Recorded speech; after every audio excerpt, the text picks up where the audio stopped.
If you're getting the x.com or Twitter login error 7, this usually means something in your browser is blocking the login process. In this quick tutorial, I'll show you the fastest fixes step by step so you can get back into your account without wasting time.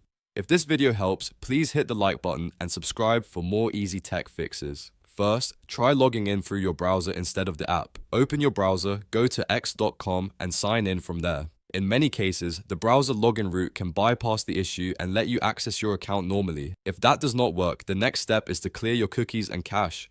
On Windows or Chrome, press Ctrl, Shift, and Delete together to open the Clear Browsing Data menu. Make sure the time range is set to all time, or at least a wide enough range to fully reset the session data. Then select cookies and other site data, plus cached images and files. After that, click Clear Data and wait for the process to finish. This removes old login information that may be causing the error. Next, check your browser extensions. Click the extensions icon in your browser and look for any ad blocker you have installed. Turn off the ad blocker completely, then try logging in again. Ad blockers can sometimes interfere with x.com scripts, which can trigger login problems like error 7.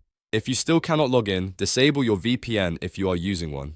VPN connections can sometimes cause x.com to flag the session or block the login attempt. Turn the VPN off, refresh the page, and try signing in again with a normal connection. Once you have done these steps, try the login process again in the browser. In most cases, one of these fixes will resolve the x.com or Twitter login error 7 quickly. If this helped, please like the video and subscribe for more simple troubleshooting guides. Thanks for watching, and I'll see you in the next one.